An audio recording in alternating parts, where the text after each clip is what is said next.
اللهم صل على محمد وآل محمد. أعوذ بالله من الشيطان الرجيم. بسم الله الرحمن الرحيم. الحمد لله رب العالمين، والصلاة والسلام على سيد الأنبياء والمرسلين، حبيب إله العالمين أبي القاسم محمد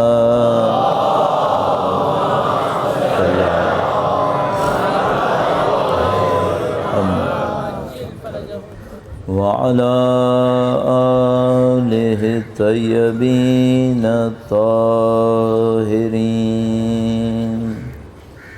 سيما بقية الله في الأراضين.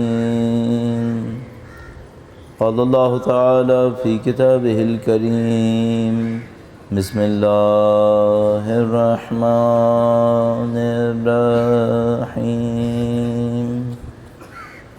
أم حسبت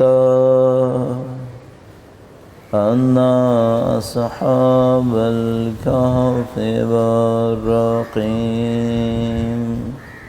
كانوا من آياتنا عجبا. درود بھیجو محمد وعلی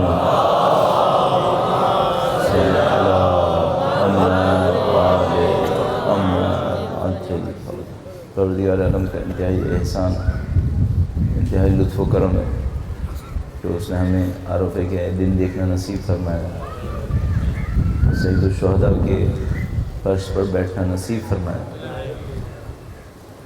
کچھ بھی ہو سکتا تھا کہ میں اور آپ اس دعا تک نہ پہنچ پاتے، کچھ بھی ہو سکتا تھا کہ میں اور آپ اس دن کی اس فضیلت سے محروم رہ جاتے، لیکن خدا متعال کا لطف و کرم تھا کہ اس نے ہمیں اور آپ کو یہ موقع نصیب فرمایا، یہاں تک پہنچنے کی سعادت نصیب کی.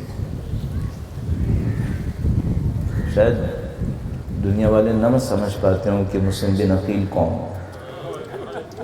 شاید نہ جان پاتے. اہل دنیا کا تو حساب نہیں کیا جا سکتا، لیکن یقیناً اللہ کے بندے، آسمان کے فرشتے، زمین پر خدا کے فرشتے، وہ تو جانتے ہیں مسلم بن عقیل کون ہے.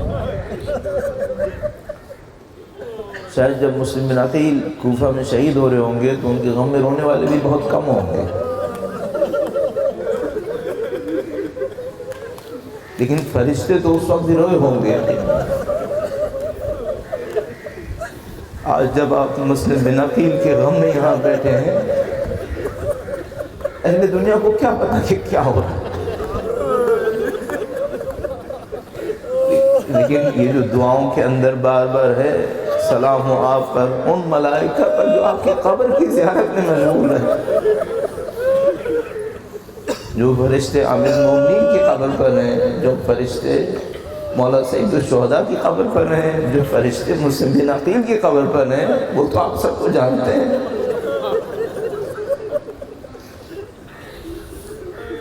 آپ اللہ کی بندگی میں یہاں پہ تشریف لائے، آپ نے بڑی طویل دعا پڑھی، اس دھوپ کو بھی برداشت کیا، لیکن ہم اہل بیت کے چاہنے والوں کا دھوپ سے ایک رشتہ بن گیا ہے.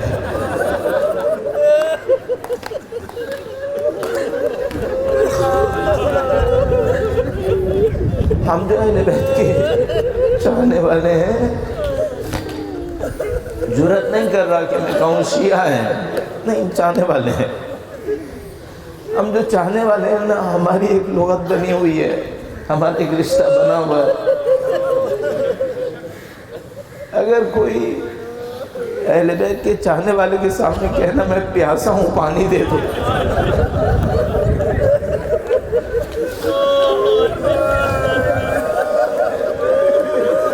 شاید دنیا کو سمجھ میں نہ آتا ہو، ہمیں سمجھ میں آ جاتا، پیاس برداشت نہیں کر سکتے ہم۔ دنیا کو شاید سمجھ میں نہیں آتا ہوگا۔ مثلا آپ عرفے کا دن ہے، اتنی دھوپ میں یہاں بیٹھے ہوئے ہیں، اللہ کا شکر ہے، سختی تو ہے، شاید کوئی دیکھے تو یہ سوچے لوگ سائے میں بیٹھ جاتے، لیکن ہمیں پتہ ہے کوئی بی بی امت بنی دھوپ میں کیوں بیٹھی تھی۔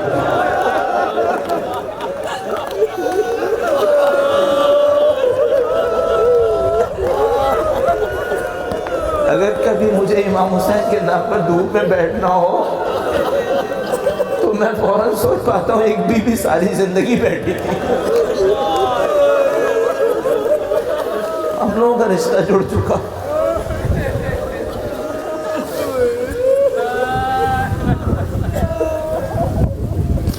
ایسا محترم، یہ پروردگار عالم کا بڑا عجیب احسان ہوا کہ اس نے جہاں لوگوں کے دلوں میں مختلف قسم کی محبتیں ڈالیں، 7 ارب انسان اس زمین کے اوپر ہیں، ہر ایک کے دل میں کسی نہ کسی چیز کی محبت ہے، کوئی دل ایسا نہیں ہے جس کا کسی سے رشتہ نہ جڑا ہوا ہو، کوئی دنیا کی چیزوں سے رشتے جوڑ کے بیٹھا ہوا ہے، کوئی طاقت سے رشتہ جوڑ کے بیٹھا ہوا ہے۔ ہم میں بھی ساری خرابیاں ہیں، ایسا تو نہیں کہ ہم لوگ پاکیزہ ہو گئے، ہر برائی سے نکل گئے، لیکن صرف ایک آسرا ہے کہ سید الشہداء سے بھی رشتہ ہے، کچھ تو ہے، بس اسی پہ امید لگی ہوئی ہے ساری، کہ باقی کا تو کوئی بھروسہ نہیں ہے، ہم لوگ اس نفس کی پاکیزگی کو کہاں حاصل کر پائے۔ خدا متعال نے یوم عرفہ بڑی فضیلت کا دن قرار دیا ہے، اور یہ کہ یوم عرفہ شہادت حضرت مسلم بن عقیل ہے، اور حضرت مسلم بن عقیل میدان کربلا کے اندر واقعہ کربلا کے پہلے شہید قرار پاتے ہیں۔ ان میں بہت سارے پیغام ہونے چاہیے۔ ہم ہمیشہ سے جب امامت کو بیان کرتے ہیں اپنے طور پر سمجھنے کی کوشش کرتے ہیں، ہم امامت کو اور شیعہ کو، اہل بیت کے چاہنے والوں کو ایک ماضی میں دیکھتے ہیں، ایک مستقبل میں دیکھتے ہیں، پوری شیعت کے اندر۔ یعنی اگر دنیا میں کوئی پوچھے شیعہ کی شناخت کیا ہے، تو جب ہم دنیا میں شیعہ کی شناخت ڈھونڈنے لگتے ہیں، بہت ساری علامتوں کو بیان کیا جا سکتا ہے، لیکن دنیا ہمیں پہچانتی ہے کربلا کے نام سے۔ شیعہ وہ ہے جو حسین کے غم میں روتا ہے، شیعہ وہ کربلا مناتا ہے۔ تشیع کا ایک ماضی ہے جس نے ہر چیز کو متاثر کیا ہے۔ واقعی کربلا نے اہل بیت کے چاہنے والوں کی زندگی کے ہر حصے کے اوپر اپنا اثر چھوڑا ہے۔ بحمداللہ رب العالمین، اس ماضی سے ہم صدیوں سے متصل ہیں، صدیوں سے ملحق ہیں۔ آپ جو برصغیر کی سرزمین پر بیٹھے ہوئے ہیں، یہاں عزاداری کوئی نئی چیز نہیں ہے۔ بحمداللہ رب العالمین، آپ میں سے اکثر لوگوں کے اجداد کی قربانیاں اس عزاداری سید الشہداء کے نام پر ہوئی بھی ہیں، صدیوں سے عزاداری کی ہے۔ عزاداری سید الشہداء جو ماضی ہے، اس سے ہمارا رشتہ بہت استوار۔ کچھ ایسا ہوا کہ ہمارا ایک مستقبل بھی ہے، ہمارا ایک آئندہ بھی ہے۔ اس آئندے سے، آگے آنے والے سے ہمارا تعلق کم تھا، ہماری شناخت کم تھی۔ ماضی کو ہم پہچان رہے تھے، صدیوں سے جانتے تھے، آگے کو نہیں پہچان پا رہے تھے، یا پہچانتے تھے توجہ کم تھی۔ 30-35 سال پہلے جب جمہوریہ اسلامی تشکیل پایا، انقلاب رونما ہوا، اس مستقبل نے اچانک ہمیں ایک نئی زندگی میں ڈال دیا. ہم اس مستقبل سے آشنا ہو گئے. مجھے یاد ہے میں یہیں پر اسی محلے میں زندگی گزارتا تھا. ہم لوگوں کو دعائے سلامتی نہیں آتی تھی. اللہم کل ولی ہمیں نہیں آتی تھی. دعائے نقبہ نہیں ہوتی تھی یہاں پر، جانتے بھی نہیں تھے. اسی مسجد کے اندر ہم لوگوں کا بچپنا لڑکپن گزرا ہے. میں سوچتا تھا اس وقت ہم لوگ ایسے نہیں تھے. ہم ماضی جانتے تھے، سید الشہداء کو جانتے تھے، لیکن اپنے مستقبل کو نہیں جانتے تھے. مستقبل کیا ہے؟ امام زمانہ علیہ السلام.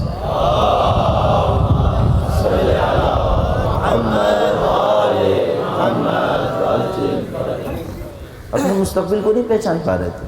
مانتے تھے، ان کے نام پہ سر جھکاتے تھے، لیکن اگر 35 سال پہلے اسی محلے میں آپ آتے، کسی جوان سے پوچھتے امام تشریف لائیں گے کیا ہوگا، بہت مبہم تھا، نہیں پتا تھا کیا ہونے والا ہے، کیا ہوگا.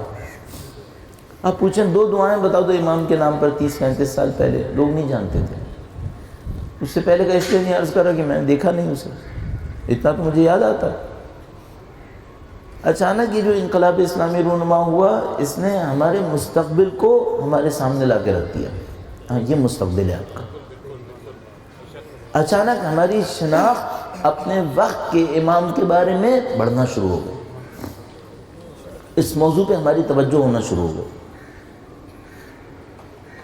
30-35 سال پہلے، 40 سال پہلے لوگ مبہم تھے. امام تشریف لائیں گے، مشکلات ہوں گی، نہیں معلوم کیا دعا مانگنی چاہیے. یعنی مجھے 40 سال پہلے کا یاد ہے تقریباً اپنے بچپنے کا، کہ جس کے اندر حتیٰ میں نے کسی کو یہ بھی کہتے سنا مت دعا کرو کہ اس زمانے میں ہوں. یہ کیوں بھائی؟ کہا اس لیے کہ اتنی مشکلات ہوں گی شاید نہ سہ سکیں. تو شناخت کی کمی اتنی تھی، پہچان کی کمی اتنی تھی کہ بالکل الٹی دعا، کہ شاید یہی بہتر ہے کہ نہ ہو. بحمدللہ رب العالمین اب اسی معاشرے کے اندر سینکڑوں ہزاروں والدین ایسے ہیں جن کی اپنی اولاد کے لیے پہلی دعا ہی یہی ہے کہ ان کو پال ہی اس لیے رہیں کہ اپنے امام کی خدمت کریں. الحمدللہ شناخت بڑھ گئی ہے، معرفت بڑھی ہے. اب ہم لوگ الحمدللہ رب العالمین اس زمانے کے اندر ایک اپنے ماضی سے متصل ہیں، سید الشہداء سے ہمارا رشتہ استوار الحمدللہ رب العالمین. ایک ہمارا مستقبل ہے وقت کے امام کی خدمت کرنا، امام کی نصرت کرنا. اچھا اب ہم لوگوں کی شناخت الحمدللہ رب العالمین اس حد تک آ گئی ہے کہ ہمیں یہ سمجھ میں آ رہا ہے کہ یہ جو ہم بار بار 1400 سال سے کہہ رہے تھے یا لیتنا کننا معاکم فنفوز فوزا عظیما، آج بھی آپ نے یقیناً یا زیارت پڑھ لی ہوگی یا پڑھیں گے، جس کے اندر ہم سید الشہداء کے سامنے اس طرح کے جذبات کا اظہار کرتے ہیں کہ مولا چاہتے تھے کہ اس وقت میں آپ کا ساتھ دیتے. 1400 سال سے جو ہم جملہ بار بار کہہ رہے تھے، ہمارے اجداد طاہرین کہہ رہے تھے یا لیتنا کنکم، اے کاش ہم آپ کے ساتھ ہوتے. اب ہمیں یہ سمجھ میں آ رہا ہے یہ جملہ ہمیں کیوں سکھایا جاتا تھا. کیوں؟ ابھی ایک کربلا اور بننی ہے. فرزند سید الشہداء نے تشریف لانا ہے، وہ تشریف لا کر اپنے اعوان و انصار کو بلائیں گے. اب جو ہم تیاری کر رہے ہیں وہ یہ کہ کہیں وہ وقت نہ آئے کہ ان کو کہنا پڑے حل من ناصر ینصرنا. اب تو ہم اس کی تیاری کر رہے ہیں. اب تو ہم یہ چاہتے ہیں کہ یہ جو 1400 سال پہلے کی شرمندگی اہل بیت کے سامنے آئی تھی، ان کے چاہنے والوں کو شرمندگی اٹھانی پڑی تھی، پھر کسی کی جان نہیں بچی تھی. ایک بات ہمیں قانون کے طور پہ سیکھنی پڑے گی، اگر صحیح وقت پر حق کا ساتھ نہیں دیں گے، جس چیز کو بچانے کی کوشش کریں گے وہ حد سے جائے گی، اس سے بدتر اٹھانا پڑے گا. حضرت مسلم بن عقیل کا واقعہ ہمیں بار بار یہ سکھا رہا ہے۔ جب حضرت مسلم بن عقیل دارالامارہ کے سامنے کھڑے تھے، دارالامارہ کے اندر موجود افراد کی تعداد چند سو سے زیادہ ہو ہی نہیں سکتی۔ دارالامارہ کوئی بہت بڑی عمارت نہیں تھی۔ دارالامارہ کے باہر تو لوگ عبید اللہ بن زیاد کے مخالف تھے، اندر کچھ لوگ موجود تھے جو عبید اللہ کے حامی تھے۔ ان کی تعداد کتنی رہی ہوگی؟ چند سو سے زیادہ ہو ہی نہیں سکتی۔ اگر اس زمانے کے اہل کوفہ حضرت مسلم بن عقیل کا ساتھ دیتے اور ہم یہ سوچیں کہ اندر موجود لوگ باہر موجود کے 10 آدمی بھی مارتے، 10 آدمی بھی مار لیتے، تو چند ہزار سے زیادہ لوگوں نے نہیں مرنا تھا، وہ بھی شہید ہوتے، مرتے نہیں شہید ہوتے، دارالامارہ نے ختم ہو جانا تھا۔ دارالامارہ نے ختم ہونا تھا ان چند سو چند ہزار زیادہ سے زیادہ شہادتوں کے بعد سید الشہداء کا عدل کا دور شروع ہونا تھا، جس سے برکتیں نصیب ہونی تھیں۔ پوری دنیا کا رنگ کچھ اور ہوتا اگر سید الشہداء اس وقت تشریف فرما ہو جاتے۔ چند سو یا چند ہزار جانیں بچا کر کسی کو کیا ملا؟ حجاج بن یوسف 2.5 لاکھ کے قریب لوگ اس میں زندانوں میں مارے ہیں۔ 2.5 لاکھ، آج کی آبادی کے تناسب میں 2.5 لاکھ بہت ہوتا ہے۔ بوسنیا ہرزگووینا کی جنگ کئی سال چلی تھی تو سربینز نے 2 لاکھ سے کم مارے تھے۔ ایران عراق کی جنگ 8 سال چلی تھی، ماڈرن ایکوپمنٹ کے ساتھ تو 2 لاکھ سے کم شہید ہوئے تھے۔ اس زمانے میں حجاج بن یوسف نے اس زمانے کی آبادی کے پروپورشن میں 2.5 لاکھ کے قریب لوگ مارے، اور وہ بھی کیسے مارتا تھا؟ جیلوں کے اندر رکھتا تھا جہاں نہ دھوپ سے کوئی حفاظت تھی نہ سردی سے کوئی حفاظت تھی۔ نمکین مچھلی کھلاتا تھا تاکہ پیاس بڑھے، پھر پانی نہیں دیتا تھا۔ کھانے میں نمکین مچھلی کھلاتے تھے تاکہ پیاس بڑھے، پھر پانی نہیں دیتے تھے۔ تو مشہور تھا کہ اگر کوئی شخص حجاج کی جیل میں زندان میں چند مہینے رہے تو اگر عرب ہوا تو حبشی ہو جائے گا، ختم ہو جائے گا۔ کتنے لوگوں کو چنوایا ہے دیواروں کے اندر، یہ تو میں اور آپ کہانیوں میں سنتے تھے یا پڑھا کرتے تھے مثال کے طور پر۔ یقین فرمائیے آج سے چند سال پہلے، یوں لگا لیجئے 40 سال پہلے، کربلا کی بعض عمارتوں کے اندر سے ڈھانچے نکلے دیواروں کے درمیان سے۔ چند سال پہلے کی بات کر رہا ہوں، 40 سال ہوئے ہوں گے میرے خیال میں۔ عینی شاہدین جو اس وقت بچے تھے ان لوگوں نے اب کتابیں میں لکھا ہے کہ ہاں ہم نے دیکھا ہے ڈھانچے نکلے دیواروں میں سے۔ یہ سب ہوا، اس موقع پر حق کا ساتھ دے دیتے بہت کم تھا۔ پھر 2.5 لاکھ لوگ بھی مرے، جن مصیبتوں کے ساتھ مرے وہ ایک علیحدہ معاملہ، اور جو ذلتیں اٹھانی پڑیں وہ بہت ہی عجیب و غریب۔ اور عجیب بات یہ ہے کہ سید الشہداء واقع کربلا سے پہلے مکہ مکرمہ کے نزدیک یہی ارشاد فرما کے گئے تھے کہ اگر کسی نے ہمارا ساتھ نہیں دیا تو پھر اس کا مقام، بہت معذرت کے ساتھ عرض کر رہا ہوں، روایت کے اندر لکھا ہے لہذا جسارتاً عرض کر رہا ہوں، کسی کو برا لگے تو معذرت، فرمایا عورتوں کے استعمال ہوئے کپڑے سے زیادہ ذلیل ہوگا، اس سے زیادہ ذلت اٹھانی پڑے گی اگر تم نے ہمارا ساتھ نہیں دیا۔ یہ سید الشہداء نے پہلے فرما دیا تھا۔ ہم لوگوں کو خوف کس بات کا؟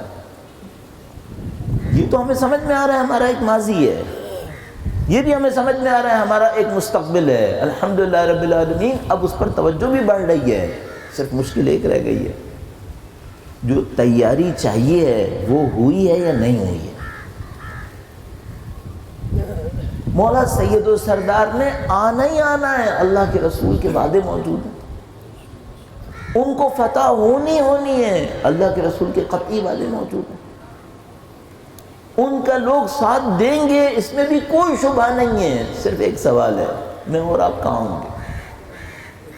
اور کسی چیز میں مشکل نہیں ہے، ان کی تشریف آوری مشکوک نہیں ہے، یقینی ہے، ان کی فتح و نصرت قطعی ہے، پوری دنیا پہ ان کے پرچم کا لہرانا 100% ہے۔ صرف ایک مشکل ہے، میں کہاں ہوں؟ اس دوران میرا کیا ہو رہا ہے، میں امام تک پہنچوں گا یا نہیں پہنچوں گا، نعوذ باللہ تعالیٰ، ان کی نصرت کروں گا یا نہیں کروں گا. مشکل ساری یہاں پر ہے، باقی کسی چیز میں کوئی مشکل نہیں. اچھا جب اس کو سوچتے ہیں تو پھر مسلم بن عقیل یاد آتے ہیں کہ بھئی کوفی بھی دعوے دار تو تھے، محب بھی تھے. جو باتیں انہوں نے خطوط میں لکھی تھیں وہ سادہ باتیں نہیں تھیں، محبت کی زبان لکھی تھی، لہجہ اچھا لہجہ تھا. کئی ہزار خطوط آئے تھے اور ہر خط کے اوپر نہیں معلوم کتنے لوگوں کے دستخط ہوا کرتے تھے. 18,000 خطوط کی روایت ہے ہمارے پاس. اتنے خطوط کے بعد یہ لوگ جو نہیں کر سکے، مسلم بن عقیل شہید ہوئے. آج کا جیسا دن ہمارے سامنے آ رہا ہے، یوں سمجھ میں آتا ہے جیسے کوئی رابطہ بنتا ہے عرفے میں اور مسلم بن عقیل میں. رابطہ کیا بنتا ہے؟ وہ یہ کہ اگر اگلی کربلا میں تمہیں شریک ہونا ہے اور وہ نہیں کرنا جو کوفیوں نے مسلم بن عقیل کے ساتھ کیا، تو عرفہ کے دن تیاری کرو. عرفے کے دن تیاری کرو. خدا کیا تیاری کرو؟ اب ہمیں عرفہ سمجھ میں آنا چاہیے. عرفہ صرف اس لیے نہیں ہے کہ میری زندگی میں 4 مشکلات ہیں، اس کو دور کرنے کے لیے میں دھوپ میں بیٹھا ہوں خدا سے دعا کروں. یہ بھی کر لیں، اس میں کوئی برائی تھوڑی ہے، خدا سے ہی مانگنا ہے نا، بحق اہل بیت ہی مانگنا. لیکن عرفہ صرف میری اور آپ کی زندگی کی 4 مشکلات کو دور کرنے کے لیے نہیں ہے. عرفہ مجھے اور آپ کو اصحاب حسین تک پہنچانے کے لیے، وہاں تک پہنچانے کے لیے. اس لیے اس کا نام عرفہ ہے، شناخت، معرفت، ہماری معرفت کو بڑھانے کے لیے. اب اس معرفت میں جو بھی رکاوٹیں ہیں، اس تیاری کو حاصل کرنے میں جو بھی خرابیاں ہمارے اندر موجود ہیں، ہمیں اس روز عرفہ کے صدقے میں اصلاح کرنی ہے. یہ شناخت کا دن قرار پاتا کہ تم بیٹھو، بیابان میں جاؤ، آسمان تلے بیٹھو، اپنی ذات پہ غور کرو، اللہ کی معرفت حاصل کرو، اپنی ذات کو پہچاننے کی کوشش کرو. آپ کے اور میرے سامنے کام یہی ہے. اور اس مجلس کا کہہ سکتے ہیں تسلیت کے علاوہ واحد ہدف یہی ہے، شناخت حاصل کرنا. اب الحمدللہ رب العالمین، آپ نے اسلام میں جو نفیس ترین دعا موجود ہے وہ بھی پڑھی ہے. اس سے بہتر، اس سے زیادہ نفاست اور اعلیٰ مفاہیم پہ مشتمل دعا شاید ہی کوئی ہو. البتہ ہم میں طاقت نہیں کہ ہم دعاؤں کا مقایسہ کریں، مقابلہ کریں، مثلا دعائے ابو حمزہ سمالی، دعائے عرفہ. لیکن جو لب و لہجہ دعائے عرفہ کے اندر ہے، خاص کر وہ جو آخری حصہ، وہ غیر معمولی ہے. ہم نے وہ دعا پڑھ لی. اب کام کیا بچا ہے؟ بعض اوقات ایسا ہوتا ہے ہم لوگ کسی عمل کو انجام دیتے ہیں، اس عمل کو انجام دینے کے بعد ہمارے اندر ایک اطمینان آتا ہے، یہ بہت اچھی بات ہے. اللہ کی بندگی کر کے انسان کے دل کو سکون ملے، یہ اچھی علامت ہے.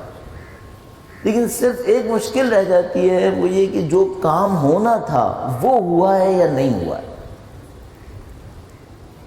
جو مجھے اور آپ کو کر لینا چاہیے، نہیں معلوم ہم کتنے کامیاب ہو پا رہے ہیں اس کے اندر. امید خدا سے یہ ہے کہ ہمیں توفیق دے گا کہ ہم کامیاب ہو جائیں گے انشاءاللہ تعالی. وہ یہ کہ اپنی خرابیوں کا ایک جائزہ لے لیں،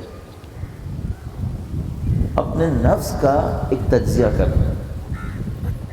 یہ تو نہیں ہو سکتا کہ میرے اندر سے ساری خرابیاں ختم ہو گئی ہوں، حتیٰ اگر میں نے کوشش بھی کی ہوں گی. بچی تو ہوں گی، شاید میں نے کوشش ہی نہ کی ہو ابھی، شاید میرا آغاز ہو ابھی اور میں سمجھ رہا ہوں میں بہت آگے جا چکا ہوں. میں کیا کروں کہ اپنے نفس کا جائزہ لینا شروع کروں اس عرفہ کے دن، اپنی خرابیوں کو پہچاننے کی کوشش کروں اور اللہ سے انتہائی سچے دل کے ساتھ تمام مسائل کی مغفرت طلب کرتے ہوئے اس ہدایت تک پہنچنے کی درخواست کروں. اللہ نے ہم سب کو ستر دیا ہے، چھپایا ہوا ہے اس نے ہم سب کو. یہ اس کا بڑا عجیب احسان ہے، ورنہ ہم شاید زندگی نہیں گزار پاتے. میں آپ کی خدمت میں عرض کر رہا ہوں، یہ اس بات کو سوچتے ہوئے عرض کر رہا ہوں، آپ میرے گناہ نہیں جان پائیں گے، نہ میں آپ کے گناہ جان سکوں گا۔ یہ اللہ کی ستاریت ہے، ان سے ہم کو محفوظ کیا ہے، لیکن ہم تو اپنے اندر کچھ پہچاننے کی کوشش کریں کہ بھئی میرے مسائل کیا ہیں، میری مشکلات کیا ہیں، میں اپنی امام کی خدمت کے لیے جس طرح سے تیار ہونا ہے ہوا ہوں یا نہیں ہوا ہوں۔ اب اس میں جتنی بھی ہمارے معاشرتی مقامات ہیں، الحمدللہ رب العالمین، ہم سب لوگ کچھ نہ کچھ انجام دے رہے ہیں معاشرے کی خدمت کے لیے، ان سب کو فی الحال تھوڑی دیر کے لیے پس پش ڈال دیں۔ جو کچھ کیا اچھا فی الحال تھوڑی دیر کے لیے اسے بھلا دیں۔ اس وقت اس بات کا جائزہ لیں جو رہ گئی ہے خرابیاں وہ کیا کیا ہے، ان سے ہمیں لڑنا ہے کسی طریقے سے۔ اب خدا کا ایک نظام ہے، عرفے کے دن خدا کچھ اور نہیں ہے، وہی خدا ہے جو 8 ذی الحجہ کو تھا۔ خدا میں کوئی تبدیلی نہیں آتی۔ یہ دن کیوں رکھتا ہے پھر؟ ارحم الراحمین وہی ہے جو 8 ذی الحجہ کو تھا، 9 ذی الحجہ کو بھی وہی ارحم الراحمین، اکرم الاکرمین وہی ہے۔ کیوں رکھتا ہے؟ بہانے دیتا ہے، بہانے دیتا ہے۔ اگر ہر روز رکھتا اس کے خزانے میں کوئی کمی نہیں آنی تھی۔ اگر ہر روز کو روز عرفہ کی طرح رکھ دیتا اس کے پاس کوئی کمی ہونی تھی؟ نہیں، اسے کیا کمی۔ لیکن وہ کیا کرتا ہے؟ بہانوں سے لوگوں کو بلا رہا ہوتا ہے اپنے پاس، بہانوں سے کہہ رہا ہوتا ہے میری طرف آؤ، معافی مانگو۔ سال میں ایک شب قدر دی، ایک عرفے کا دن دے دیا کہ اس بہانے آ جاؤ میرے پاس۔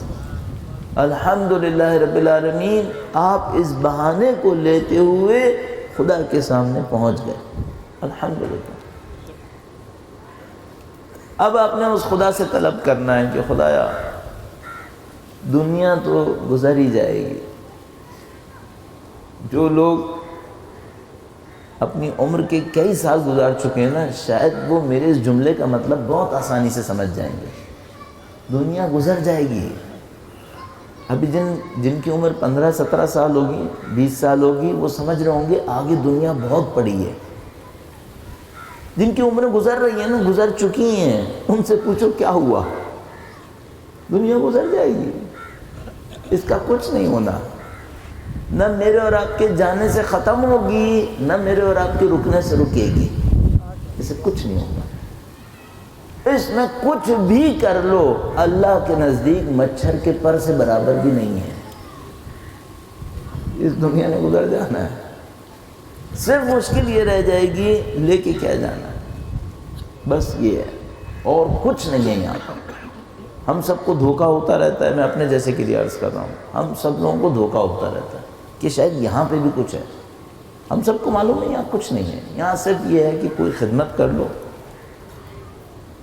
دین کے کسی کام آ جاؤ، اپنے لیے کوئی آخرت کے لیے ذخیرہ بنا لو، وہ لے کے یہاں سے چلے جاؤ۔ اور یہاں پر اگر زندگی کے کچھ اہداف ہیں تو یہی ہے کہ اپنے امام کی اگر نصرت کر لی تو اس سے بڑھ کر زندگی کا کیا مصرف ہے۔ اصل کام یہی ہے، باقی سب کام تقاضے ہیں، لوازمات ہیں، ضروریات مادی ہیں، اور کچھ نہیں ہے۔ آپ نے اور ہمیں خدا متعال سے کچھ اس طرح کا رابطہ بنانا ہوتا ہے، اور مجھے سمجھ میں آتی ہے بات، شاید میرے اندر کمی ہے اس وجہ سے۔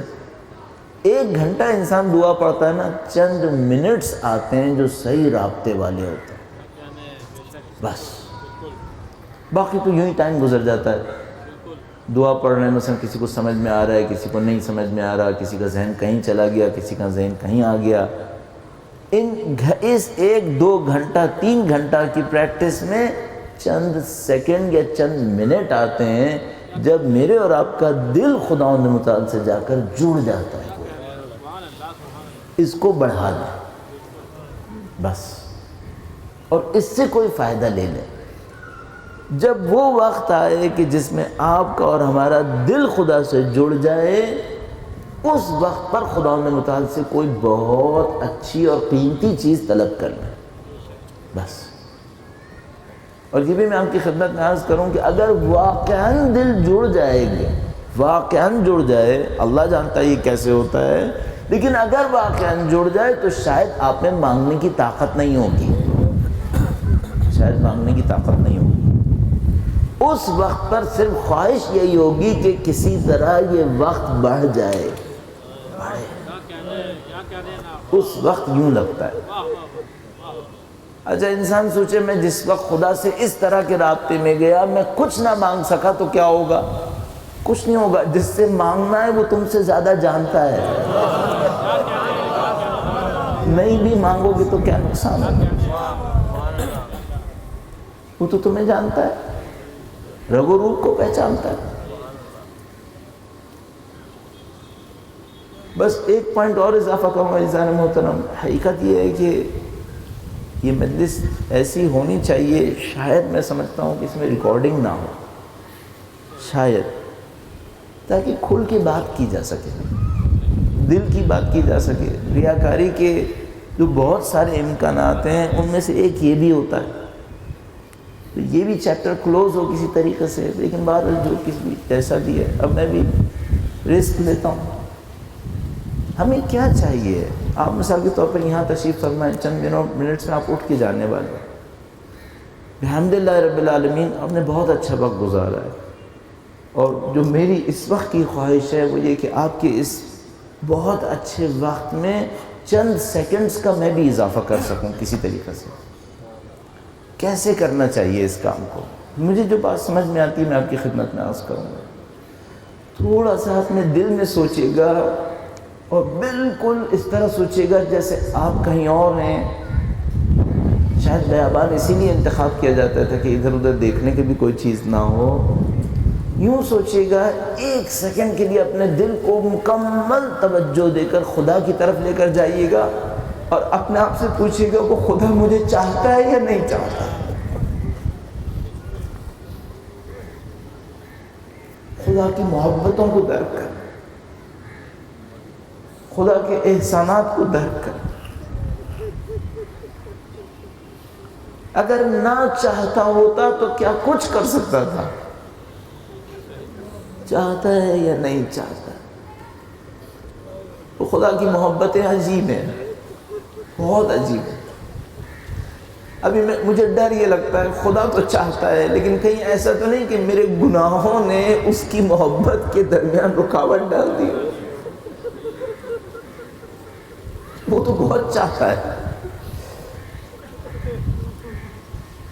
محبت کی اظہار کے لیے خدا نے قرآن کریم میں بہت ساری آیات دی ہیں کہ میں تمہیں چاہتا ہوں.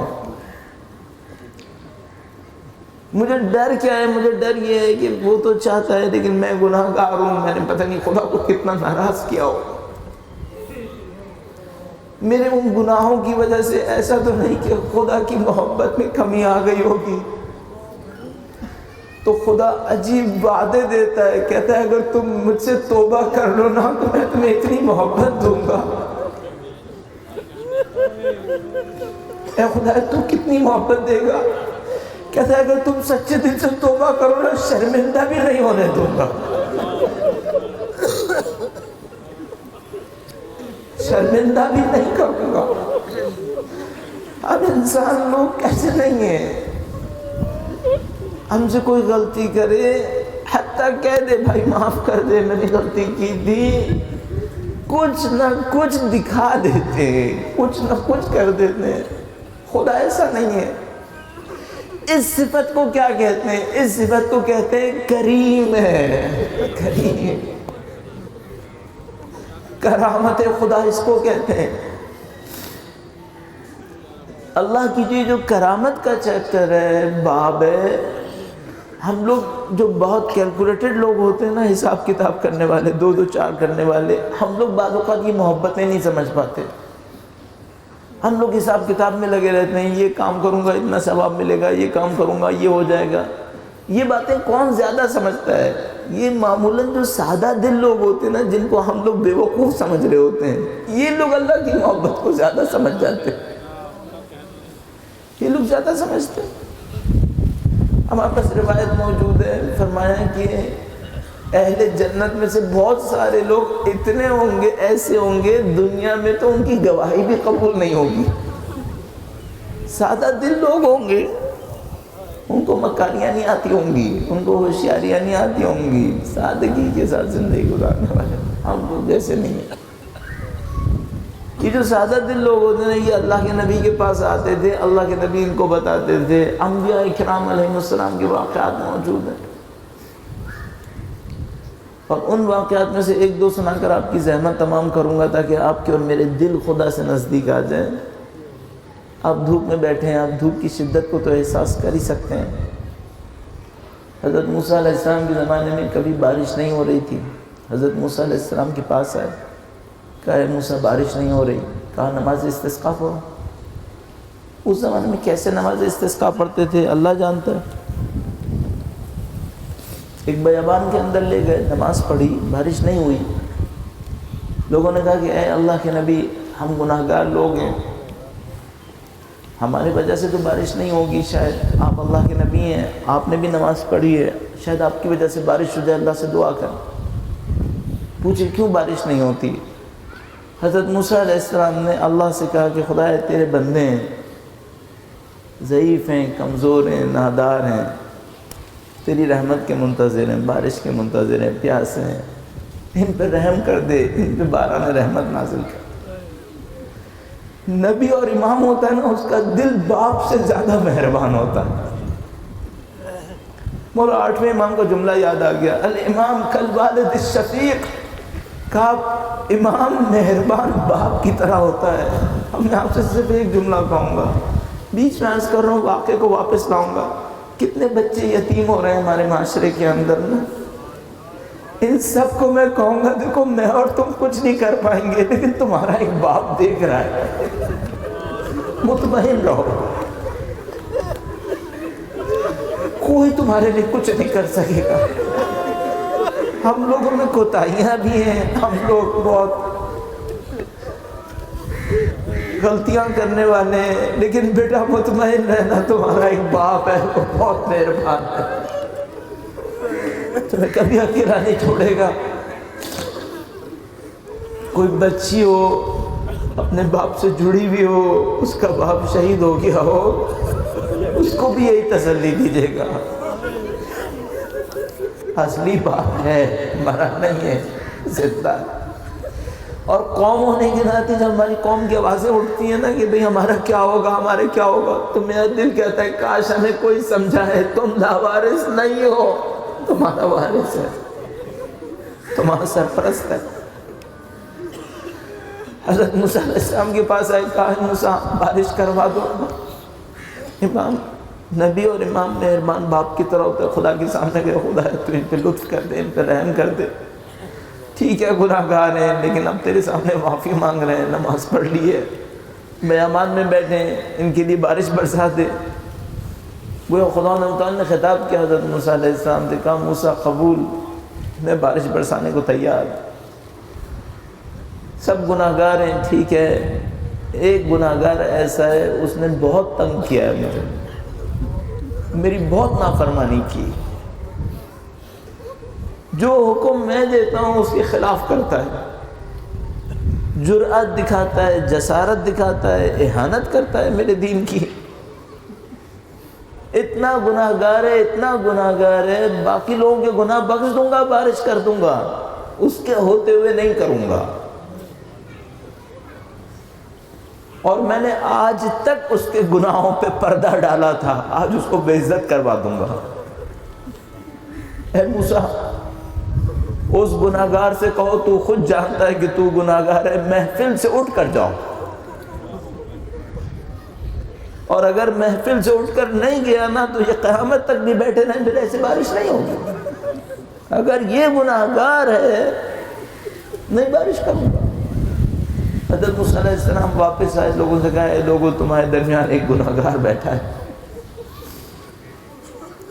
اس کے گناہوں کی وجہ سے باران رحمت رکی ہوئی ہے، باقی کو خدا بخشنے کو تیار ہے، اس کو نہیں بخشنا چاہتا، اس نے گناہ نہیں کیے، اہانت بھی کی ہے، جسارت بھی کی ہے۔ اب ایک ہی راستہ ہے، وہ آدمی اٹھے اور اٹھ کے چلا جائے، جب میں واقعہ آپ کی خدمت میں عرض کر رہا ہوں نا تو میرے دل میں ایک عجیب خیال آ رہا، کہیں ایسا نہ ہو ایسی کسی جگہ پر میں اور آپ وقت کے امام کے سامنے بیٹھے ہوں اور وقت کا امام کہہ دے کہ جو یہ غلطیاں کر رہا تھا وہ اٹھ کے جائے، پھر کیا ہوگا؟ پھر میں کہاں جاؤں گا؟ پھر تو ایک ہی راستہ رہے گا، میں مولا سے کہوں گا مولا میری گردن یہی کاٹ دو، ساری زندگی تو آپ کا نام لیا تھا۔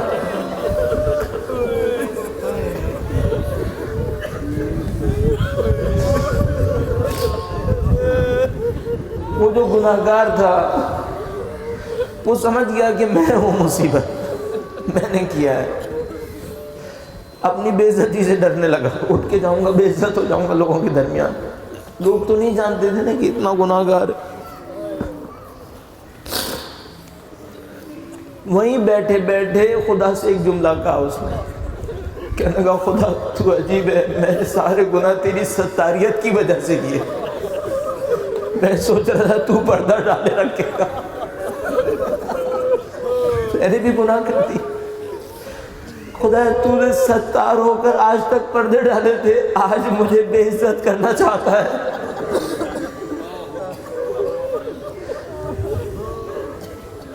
آج بے عزت کرنا چاہتا ہے۔ وہیں بیٹھے بیٹھے خدا سے کہا خدایا میں تیرا نافرمان بندہ ہوں، میں نے غلطیاں کی ہیں، ساری غلطیاں قبول کرتا ہوں، اپنے گناہ کو بھی مانتا ہوں، اگر ایک دفعہ معاف کر دے، کیا معاف کرے گا مجھے؟ ایسو آپ اور میں یہاں بیٹھے ہوئے ہیں، میں کیا کروں؟ میں اوپر بیٹھا ہوا ہوں، میرا بھی دل چاہ رہا ہے کہ میں بھی نیچے ہوتا، کوئی دیکھ نہ پاتا تو میں بھی سر جھکا کر خدا سے کہتا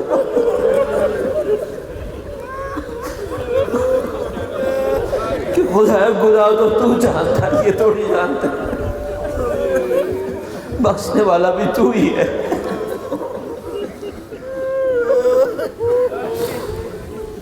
آپ کے لیے بھی موقع ہے اپنے دل کے اندر اس خدای کریم کو پکارتے ہوئے کہ اے غفور الرحیم، اے توبہ کرنے والوں کو اپنی آغوش میں لینے والے، اے وہ جو کبھی کسی کو دور نہیں کرتا، اے خدایا کیا تیری کرامت میں میرے گناہوں کی مغفرت نہیں آ رہی؟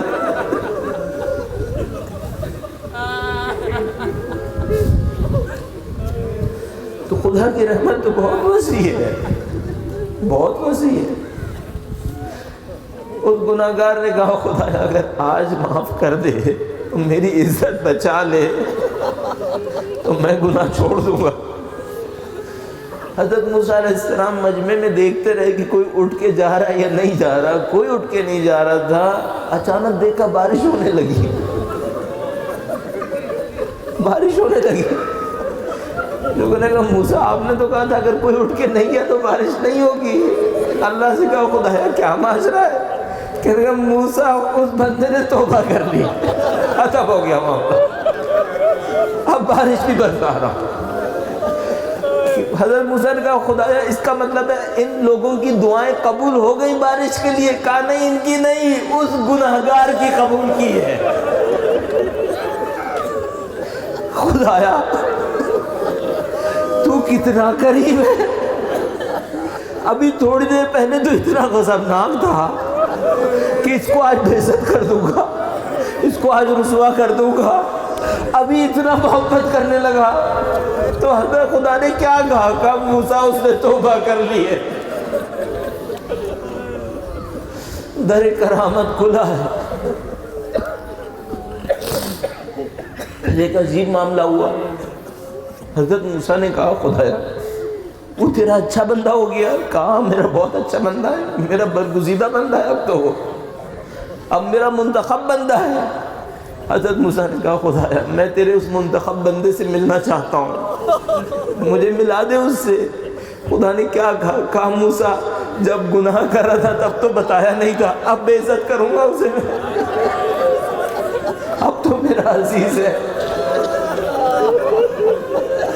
تو آپ جو یہاں تشریف لائے نا، خدا تو اتنا کچھ دینے کو تیار ہے۔ خدا کہہ رہے گناہ بھی بخش دوں گا، حساب صاف کر دوں گا، کسی کو پتہ نہیں چلنے دوں گا کہ تو نے گناہ کیا۔ دعائے کمیل میں لکھا ہے کہ جب خدا کسی کے گناہ کو دیکھتا ہے نا تو فرشتوں سے بھی چھپا لیتا ہے کہ میرا اچھا بندہ ہے، کہیں 4 فرشتوں کے سامنے رسوا نہ ہو جائے۔ وہ تو میری اور آپ کی رسوائی کو اتنا بچانا چاہتا ہے۔ آپ ایک کریم دروازے کے سامنے ہیں اور آپ کے دل میں سید الشہداء کی محبت بھی ہے، یہ بہت بڑا کام ہوا ہو گیا ہے۔ نہیں معلوم کتنے لوگوں کی قربانیوں کے نتیجے میں میرے اور آپ کے دل میں امام حسین کی محبت آ گئی ہے۔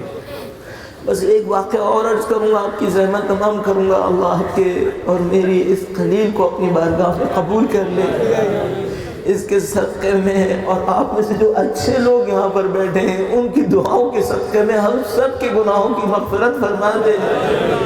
خدایا اس عرفے کے دن میں نہیں معلوم کتنے لوگ بندگی کر رہے ہوں گے، کتنے لوگ کل کر چکے ہوں گے، خدایا ان میں سے بہترین کے صدقے میں ہم سب کے گناہوں کی مغفرت فرما۔ یہ خدا کریم ہے، خود خدا کریم ہے، خدا رحیم ہے، اس کی رحمت وسیع ہے۔ بڑا اچھا ایک مکالمہ ہے، خدا کتنا رحیم ہے، کتنا کریم ہے۔ تو کسی نے پوچھا کہ جو اللہ رحیم ہے اس نے نبی کو رحمت للعالمین بنا کر بھیجا، اللہ کے نبی کا نام رحمت ہے۔ الحمدللہ ابھی جب ہم نے خطبے میں اللہ کے رسول کا نام لیا آپ نے سر جھکایا، نہیں معلوم آسمان کے کشتے فرشتوں نے آپ کو اس بات پہ دعا دی ہوگی کہ محمد کے نام پہ سر جھکا لیتے ہیں لوگ، ان کے نام پہ درود بھیجیں محمد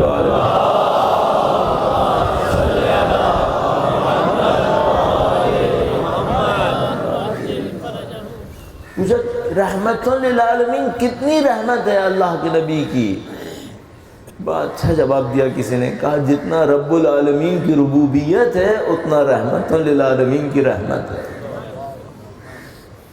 یہ جو رحمت للعالمین سے آپ کا رشتہ ہے یہ اور استوار ہے سید الشہداء کے ذریعے سے، امام حسین کے ذریعے سے۔ میں عرض کیا نا آپ سے کہ وہ جو سادہ لوگ ہوتے ہیں نا وہ ان باتوں کو جلدی سمجھ جاتے ہیں، ہم لوگ شاید نہیں سمجھ پاتے۔ ایک اسی طرح کا سادہ دیہاتی کبھی مدینے آیا، میں ان چیزوں کو بار بار اس لیے عرض کرتا ہوں شاید میرے دل پہ کوئی اثر ہو جائے، شاید اس سے آپ میں سے جن لوگوں کے دل الحمدللہ تیار ہیں اور تیار ہو جائیں، آپ کی معنویت میں اضافہ ہو۔ ان سادہ انسانوں میں سے ایک انتہائی سادہ انسان مدینے آیا، اللہ کے نبی سے کوئی کام کہنا تھا، آدمی ہوشیار تھا، دل کی سادگی کے ساتھ مدینے میں آیا، پوچھنے لگا اللہ کے رسول جب کوئی بات کسی کی سنتے ہیں تو کر دیتے ہیں؟ لوگوں نے کہا کر دیتے ہیں۔ کوئی مانگنے والا مانگتا ہے تو دے دیتے ہیں؟ ہاں کریم ہے، کریم خدا کے کریم نبی ہیں، دے دیتے ہیں۔ کہنے لگا میں دیکھتا ہوں۔ تو اللہ کے نبی کو دور دور سے دیکھتا تھا کہ نبی دیتے ہیں یا نہیں دیتے، سادہ آدمی تھا، دور دور سے دیکھ رہا تھا۔ ایک دن دیکھا اللہ کے نبی تشریف لا رہے ہیں، ان کے زانوں پہ ان کے شانے پر امام حسین بیٹھے ہوئے۔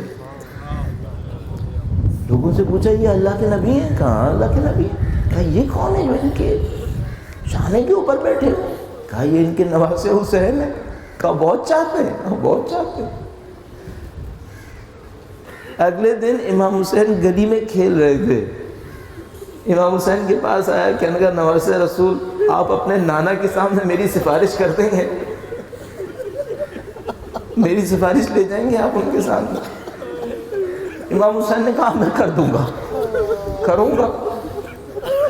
امام حسین کو گود میں لیا، اللہ کے رسول کے سامنے آئے، کہہ رہے ہیں اللہ کے رسول آپ کو آپ کے نواسے کا واسطہ۔ اللہ کے رسول نے جیسے ہی دیکھا کہا تو نے بہت بڑا واسطہ دے دیا ہے،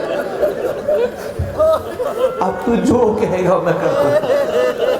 اتنا بڑا واسطہ دے دیا تم نے، حسین کا واسطہ دے دیا۔ عزیزو یہ دولت آپ کے دلوں کے اندر ہے، امام حسین کے نام کی دولت آپ کو خدا نے دے دی ہے، الحمدللہ۔ اللہ کی کرامت آپ نے دیکھی، نبی کی کرامت آپ نے دیکھی۔ اگر کسی کو سید الشہداء کی کرامت دیکھنی ہے تو بس جا کر دیکھو کتنے آسانی سے حور کو معاف کر دیا تھا، کوئی حساب کتاب نہیں لیا، ایک جملہ شرمندگی کا بھی نہیں کہا، عزت ہی عزت دی ہے نا۔ تو آپ تو امام حسین کے دروازے پر کھڑے ہیں، آپ خدا کو سید الشہداء کا واسطہ دے دیں، اللہ کے نبی کو سید الشہداء کا واسطہ دے دیں، اور آج کا دن ہے امام حسین سے کیا کہیں تو میں کہوں گا مولا آپ کو مسلم بن عقیل کا واسطہ، اے امام حسین مسلم بن عقیل کا واسطہ معاف کرتے ہیں۔ روز عرفہ ہے، خدایا تجھے حسین کا واسطہ تمام گناہوں کی مغفرت فرما، مسلم بن عقیل کا واسطہ دے۔ مسلم بن عقیل کون ہے؟ میں جب بھی حضرت مسلم بن عقیل کے مسائل عرض کرنے لگتا ہوں میرے دل میں صرف ایک ہی بات پوائنٹ کے طور پر آتی ہے، مجھے صرف یہ سمجھ میں آتا ہے جو عاشق ہوتا ہے نا وہ معشوق کی ساری زحمتیں اٹھا لیتا ہے، عاشق ایسا ہوتا ہے، کہتا ہے جو مصیبت آنی ہے نا میرے اوپر آئے۔ مسلم بن عقیل سید الشہداء کے عشق میں مبتلا، میرا امیر امام حسین۔ آپ نے دیکھا لہجہ کیا ہے، دنیا میں کوئی نہیں ہے میرا امیر حسین، عشق کا لہجہ، محبت کا لہجہ ہے حضرت مسلم بن عقیل کے اندر۔ کیوں نہ ہو، مسلم بن عقیل کی رگوں میں بھی تو علی کا خون دوڑ رہا ہے، خاندان وہی ہے، خون وہی ہے، مقام ویسا ہی، حضرت مسلم بن عقیل۔ تو جو بھی مصیبت ہوتی ہے جیل لیتے ہیں۔ اب کبھی اس کو یاد کرتا ہوں تو پھر ایک اور یاد آتا ہے، یہ اسی ایران عراق جنگ کے دوران ایک بچہ تھا، جوان تھا، اس زمانے میں وہ جوان بھی بہت عجیب تھے، یا عجیب ہو گئے تھے، پتہ نہیں کیسے ہو گئے تھے۔ ایک جوان تھا ایسی بچہ بیچارہ، وہ شہید ہوا، اس کا لاشا لے کر آئے علاقے کے اندر۔ تو یہ جو شہداء کی لاشیں جمع کرنے والے ہوتے تھے ان کے سامنے کاموں میں سے ایک کام یہ ہوتا تھا کہ بھئی ڈیڈ باڈی پوری آ جائے، جسم پورا آ جائے، جنگ میں پوری جسم کہاں آ پاتا ہے، کبھی کسی کا ہاتھ کٹ گیا، کبھی جسم کا کوئی عضو غائب ہو گیا۔ اب جب اس بچے کی لاشیں کو لانے لگی تو اس کے ساتھ ایک اور ہی مارکہ ہو گیا، اس کا سر ہی نہیں ملا۔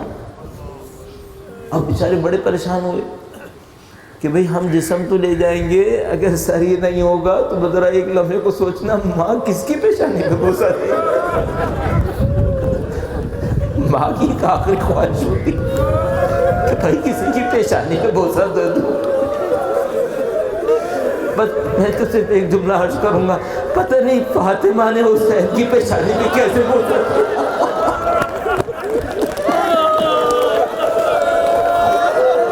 پتہ نہیں۔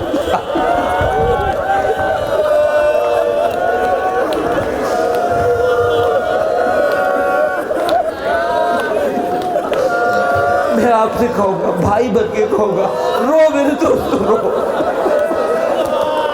عرب کہتے اتنا روئے کہ دل کے سارے کو باہر نکل خدا سے مغفرت حاصل کر کے جائیں۔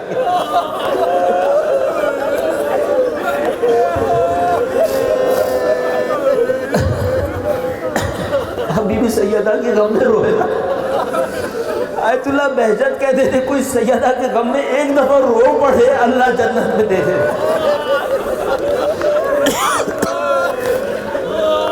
ان کا غم بڑا کم، ان کا غم بڑا کم۔ اور بھائی میں آپ سے ہاتھ جوڑ کر معافی مانگتا ہوں، ہم لوگ جب یہاں بیٹھ کر بول رہے ہوتے نا تو یہ نہیں کہہ رہے ہوتے ہم بہتر لوگ ہیں، ہم بہت خراب ہو چکے ہوں گے، بس کوشش یہ کر رہے ہوتے ہیں چار آنسو آپ بھی رو لو، چار آنسو ہم بھی رو لیں، ہمارے دلوں کو خدا قبول کر لے کسی طریقے سے۔ عرفے کا دن ہے، یہ دن ضائع تو نہیں ہونا چاہیے۔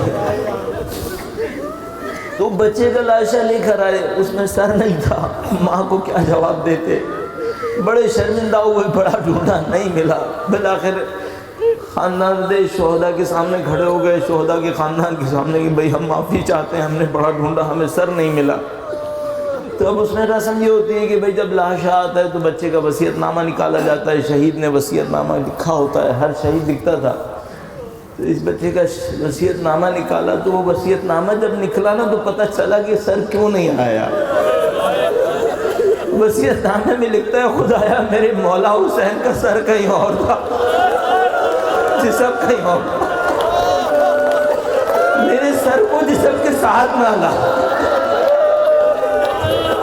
مجھے سر نہیں چاہیے۔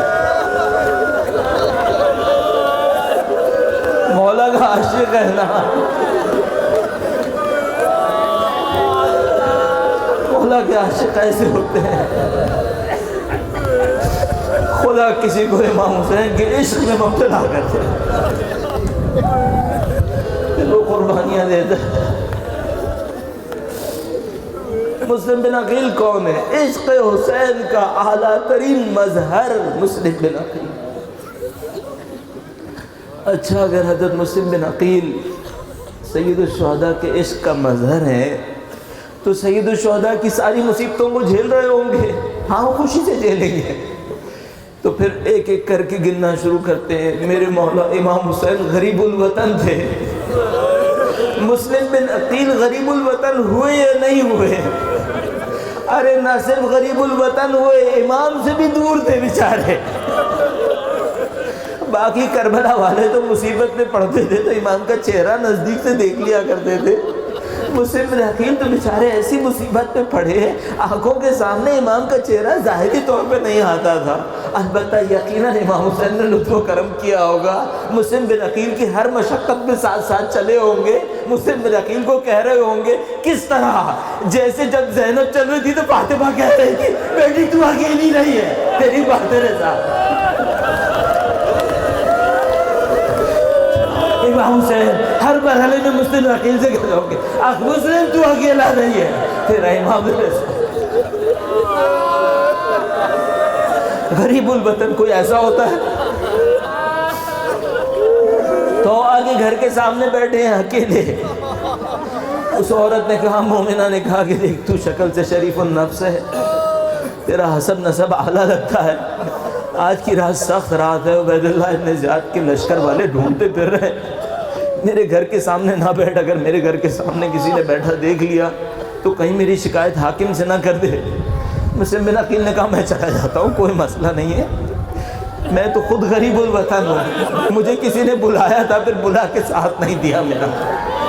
جیسے ہی اس نے سنا کہا تو مسلم بن عقیل تو نہیں ہو گئی۔ غربت، غربت اس کو کہتے ہیں، غربت۔ اہل بیت کے چاہنے والی خواتین کا مقام بہت بلند ہے، بہت بلند ہے۔ یہ عورت ابھی تھوڑی دیر پہلے ڈر رہی تھی کہ کہیں لشکر والے میرے گھر کے سامنے بیٹھا ہوا کسی کو نہ دیکھ لیں، جیسے ہی سنا حسین کا نمائندہ ہے، کہا مولا میرا گھر حاضر ہے۔ جرأت دیکھ رہے ہیں آپ، ہمت دیکھ رہے ہیں آپ، کتنی ہمت بڑھ گئی۔ یہ جو آپ کی مائیں بہنیں اس وقت جنازے اٹھا رہی ہے، یہ کوئی کم ہمت کی بات ہے؟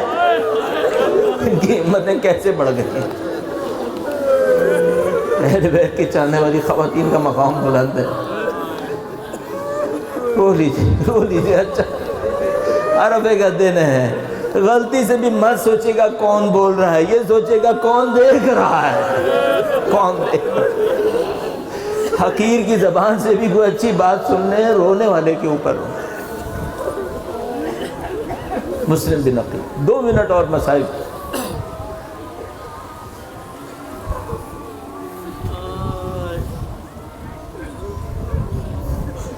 اذان کے احترام میں درود بھیجے گا محمد والے۔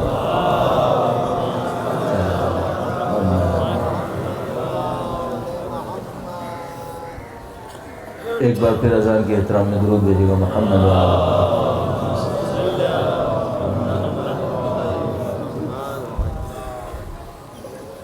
کیونکہ اذانوں کا سلسلہ پیچھے جاری رہے گا اور ایک کے بعد ایک مساجد میں ہوتی رہیں گی، لہذا میں ایک دفعہ اور احترام کے ساتھ درود بھیجواتے ہوئے مصائب کو جاری رکھوں گا۔ درود بھیجے گا محمد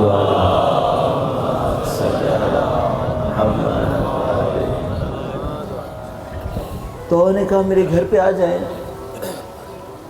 آپ میرے گھر کو اپنی پناہ گاہ بنائیں۔ مسلم بن عقیل گھر کے اندر تشریف لے آئے، رات عبادت میں گزاری۔ مسلم بن عقیل نے بھی وہی کیا نا جو سید الشہداء نے کیا۔ سید الشہداء نے جب ایک رات کی مہلت مانگی تھی تو کہا تھا ہمیں نماز اور قرآن سے عشق ہے۔ مسلم بن عقیل نے بھی یہی کیا، شہادت سے پہلے والی رات عبادت میں گزاری، عبادت میں گزاری۔ اور آپ بھی یہی کر رہے ہیں نا، عرفے کے دن آپ اپنے آپ کو تیار کر رہے ہیں عبادت کے ذریعے سے، تاکہ جب وقت کے امام تشریف لائیں ان کی نصرت کے لیے پہنچ سکیں۔ تو نے کہا میرے گھر میں تشریف لائیے۔ حضرت مسلم بن عقیل گھر میں تشریف لے گئے، عبادات انجام دیں۔ رات کے کسی پہر کے اندر اچانک طوعہ سے کہا، طوعہ جو میرا اسلحہ تھا وہ سب لے کر آؤ، میرا اسلحہ لے کر آؤ، مجھے تیار ہونا ہے۔ کہا مولا خیریت ہے؟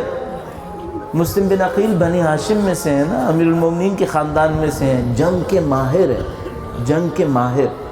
تو گھر میں بیٹھے ہیں، ابھی کوئی خبر نہیں ہے، لیکن کہا میں گھوڑوں کی ٹاپوں کو احساس کر رہا ہوں، گھوڑوں کی ٹاپوں کو احساس کر رہا ہوں، دشمن نزدیک آ رہا ہے، اس وقت باہر نکلنے کا وقت ہے، میرا اسلحہ لے کر آؤ فوراً۔ کہا مولا اگر آپ اس وقت باہر چلے جائیں گے دشمن آپ کو پکڑ لے گا، آپ میرے گھر میں رکیے، اس کو قلعہ بنائیں، اندر بیٹھ کر ان کا مقابلہ کریں۔ مسلم بن عقیل بنی ہاشم کی غیرت ہے نا خون کے اندر، اچانک پلٹ کر کہا اور جب میں مارا جاؤں گا تو وہ تیرے گھر میں گھسیں گے، یہ تو مجھے قبول نہیں ہے کہ کوئی غیر مرد تیرے گھر کے اندر گھس جائے۔ میں کہوں گا مسلم بن عقیل آپ دیکھ لو سید سجاد کا صبر کیا ہے، یہ تو میرے مولا سید سجاد نے برداشت کیا۔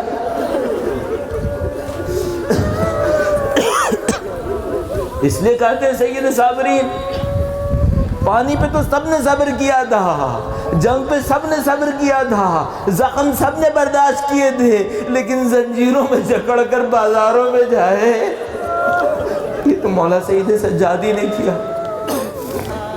مسلم بن عقیل نے کہا مجھے برداشت نہیں ہوگا دشمن تیرے گھر کے اندر داخل ہو، میں اسلحہ لے کر باہر جاؤں گا۔ اسلحہ لے کر باہر آئے، دشمن کا مقابلہ کیا، حیدر کرار کی اولاد ایک کے بعد ایک دشمن کے لشکر کو شکست دینا شروع کی، مزید لشکر بلوائے۔ عبید اللہ ابن زیاد نے کہا کیا کر رہے ہو، ایک آدمی کے لیے اتنے لشکر بلواتے ہو؟ اس نے جواب دیا تجھے نہیں پتا علی کا بیٹا آیا ہوا ہے، کس سے لڑ رہے ہیں ہم تجھے کیا پتا، یہ مسلم بن عقیل ہے، علی کے خاندان کا ہے، یہ دہری ہے۔ کہا پورا لشکر مرواؤ گے، پتھروں کی بارش کرو اس کے اوپر، کسی طریقے سے معاملہ ختم کرو۔ تو ایک گڈھا بنا کر اس طرف لے گئے، مسلم بن عقیل کو گڈھے میں گرا دیا، اوپر سے پتھروں کی بارش کرنا شروع کر۔ ایسا نہ ہوتا تو مسلم بن عقیل کو کہاں ہاتھ لگا سکتے تھے؟ مسلم بن عقیل کو پکڑ لیا، زنجیروں میں جکڑ دیا۔ اب زنجیروں میں جکڑ دیا، اوپر کا ہونٹ کٹ گیا تھا، اس سے خون جاری تھا۔ مسلم بن عقیل نے کہا کہ لوگوں مجھے پیاس لگ رہی ہے، مجھے پانی دے دو۔ ایک پیالہ دیا گیا، مسلم بن عقیل پیالہ منہ کے نزدیک لے کر آئے، اس میں خون گرا۔ مسلم بن عقیل نے پیالہ رکھ دیا، دوسرا پیالہ دیا، اس میں بھی خون گرا۔ تیسرے پیالے میں جب خون گرا تو کہا مجھے پانی نہیں چاہیے، میں سمجھ گیا میرا مولا پیاسا مرے گا۔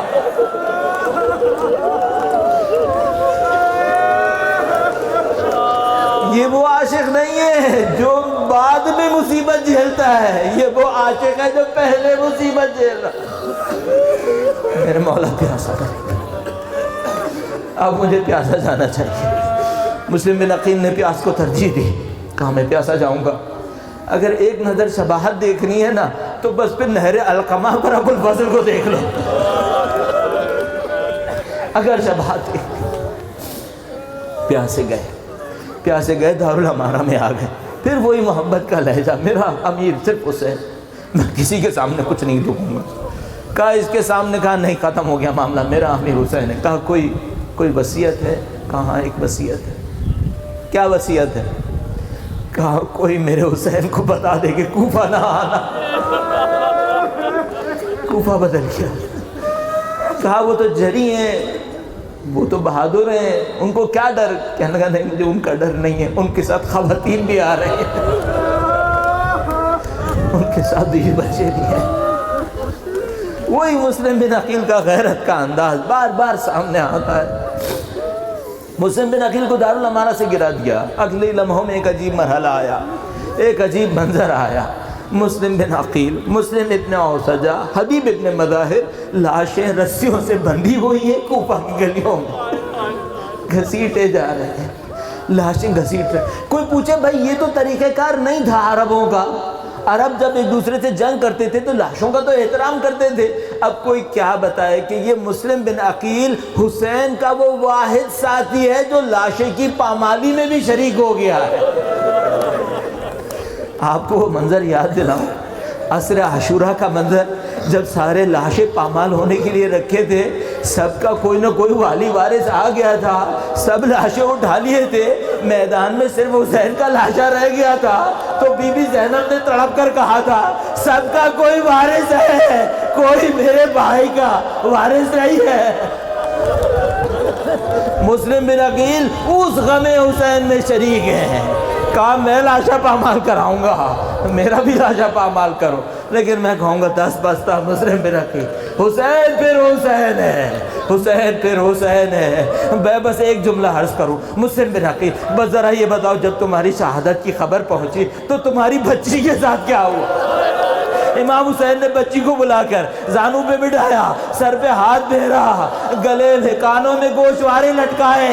بچی نے کہا کہیں میرا باپ مارا گیا, ارے مجھ سے ایسی محبت کر رہے ہیں جیسے یتیموں سے کرتے ہیں. میں کہوں گا بی بی ذرا آہستہ بولو, ابھی شام غریبہ آئے گی, سکینہ ہوگی, تماچے لگیں گے, گوشوارے چلیں گے. وہ مظلومہ بھی کہے گی ارے میں بھی تو یتیم تھی,